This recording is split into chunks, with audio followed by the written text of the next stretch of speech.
आज हम एक नए चैप्टर के बारे में आपसे डिस्कस करने जा रहे हैं और वो नया चैप्टर है हमारा राजस्थान में नदियां। इनके संदर्भ में आपसे एक लाइन पूछी जाए, आपसे पूछा जाए भाई राजस्थान की नदियों के बारे में, राजस्थान के कुल कितने जिले ऐसे हैं जहां नदियां नहीं बहती हैं। जनरली हम पढ़ते हैं राजस्थान के दो जिले ऐसे हैं, एक जिला तो कौन सा है, एक जिला है चूरू और दूसरा जिला है बीकानेर। ये दो जिले ऐसे हैं जहां नदी नहीं बहती, नहीं बहती, यही बात है भाई। ठीक है, अब आप मुझे एक जिला में और डिस्कस कर लेता हूं यहां आपसे, श्रीगंगानगर।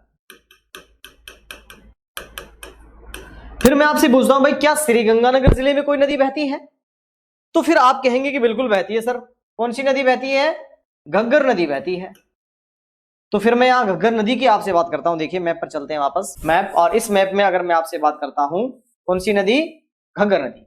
घग्गर नदी का जो उद्गम होता है हम जानते हैं शिवालिक हिमाचल प्रदेश में होता है, कालका माता के मंदिर के निकट से, और यहां से ये हनुमानगढ़ जिले में प्रवेश करती है और हनुमानगढ़ जिले में भटनेर के निकट आकर क्या हो जाती है, विलुप्त हो जाती है। कई बार ये ज्यादा पानी जब यहाँ शिवालिक प्रदेश में ज्यादा वर्षा होती है तो ये हनुमानगढ़ से कहा जाती है, सूरतगढ़, श्रीगंगानगर। उसके बाद और ज्यादा पानी आता है तो अनूपगढ़, श्रीगंगानगर, और बहुत ज्यादा पानी आता है तो ये पाकिस्तान में कहा, फोर्ट अब्बास तक अपना जल ले जाती है। अब डिटेल से हम आगे पढ़ेंगे भी, पाकिस्तान में फोर्ट अब्बास तक अपना जल ले जाती है, जहां इसे वाहिदिया हकरा नदी के नाम से जाना जाता है। अब देखिए भाई, सामान्यतः तो श्रीगंगानगर जिले में कोई नदी नहीं बहती है, लेकिन हमने कहा पानी बहुत ज्यादा आया तो हनुमानगढ़ से घग्गर नदी कहां पहुंच गई, श्रीगंगानगर पहुंच गई। और ज्यादा आया तो फिर कहां पहुंच गई, सूरतगढ़ से अनूपगढ़ पहुंच गई। और बहुत ज्यादा पानी आया तो देश ही चेंज कर लिया भाई, इंडिया से पाकिस्तान पहुंच गई। ऐसे ही एक नदी है हमारी कांतली नदी, ये तो हुई घग्गर नदी की बात। दूसरा मैं बात कर रहा हूं कौन सी नदी के बारे में, कांतली नदी के बारे में बात कर रहा हूं। देखो कांतली नदी का उद्गम होता है खंडेला की पहाड़ी, नीमका थाना, तहसील सीकर से, और वो झुंझुनू जिले को मध्य से विभाजित करती है। और यहां से विभाजित करके कहा, अब हम पढ़ते हैं भाई चूरू जिले की सीमा पर या सीमा से पहले विलुप्त हो जाती है, ऐसा हम पढ़ लेते हैं। चूरू जिले की सीमा से पहले क्या हो जाती है, विलुप्त हो जाती है, ऐसा ही पढ़ते हैं भाई हम।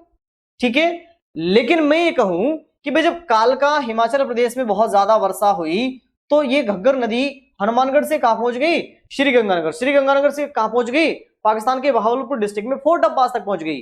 तो यहां मैं कहूं कि भाई यहां खंडेला की पहाड़ियों में अगर भीषण वर्षा हो जाए तो क्या ये कांतली नदी, कौन सी नदी, कांतली नदी, क्या ये बॉर्डर पर ही रुकी रहेगी? ये क्या चूरू नहीं जा सकती? बिल्कुल जा सकती है। ठीक है भाई, हम बॉर्डर पर समाप्त कर रहे हैं, ज्यादा पानी आया तो क्या झुंझुनू से चूरू नहीं जा सकती?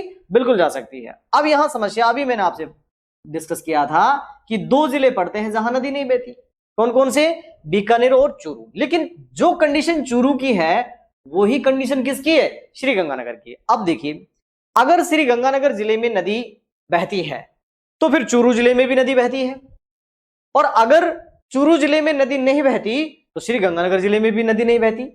ठीक है, उसमें भी पानी बहुत ज्यादा वर्षा हुई तो पानी गया घग्गर नदी का। तो यहां भी तो हम कह सकते हैं कि भाई कांतली नदी में ज्यादा पानी आया तो वो भी तो चूरू तक जा सकती है।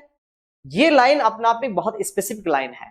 आज तक पेपर में पूछा भी यही गया कि राजस्थान के कौन से दो जिले हैं जहां नदी नहीं बहती, और वो दो जिले हमने पढ़े भी हैं, एक बीकानेर दूसरा चूरू। लेकिन इन फ्यूचर आपको कहीं ना कहीं ऐसा उलझाया जा सकता है कि आप मजबूर हो जाएं आंसर अलग अलग देने पर, क्योंकि यहां कंडीशन दो जिलों की सेम कंडीशन बन रही है।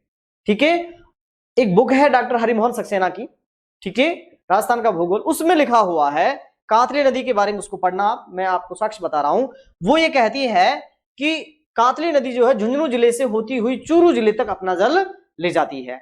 अब झुंझुनू जिले से होती हुई कहां ले जा रही है, चूरू जिले तक अपना जल ले जा रही है। तो डॉक्टर हरिमोहन सक्सेना की जो बुक है राजस्थान का भूगोल, हिंदी ग्रंथ साहित्य अकादमी द्वारा ऑथराइज बुक है, ऑथेंटिक बुक मानी गई है, उस बुक में ये बात लिखी हुई है। लेकिन हम तो क्या मान रहे हैं, चूरू और बीकानेर। यहां मैं एक लाइन कह सकता हूं,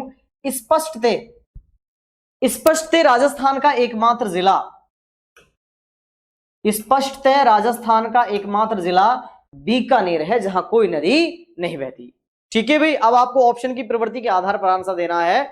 अगर चूरू और बीकानेर अलग अलग ऑप्शन में हो तो प्रायोरिटी पर हम किसको आंसर देंगे, बीकानेर को, क्योंकि बीकानेर एक ऐसा जिला है जहां किसी भी नदी में कितना ही पानी आए लेकिन बीकानेर जिले में नदी नहीं बहेगी। ठीक है, बाकी चूरू और श्रीगंगानगर जो जिले हैं इन दोनों की कंडीशन बिल्कुल क्या है, सेम है। जब कांतली नदी में ज्यादा पानी आया तो चूरू तक गया, और घग्गर नदी में ज्यादा पानी आया तो कहां तक गया, श्रीगंगानगर जिले तक गया। ठीक है भाई।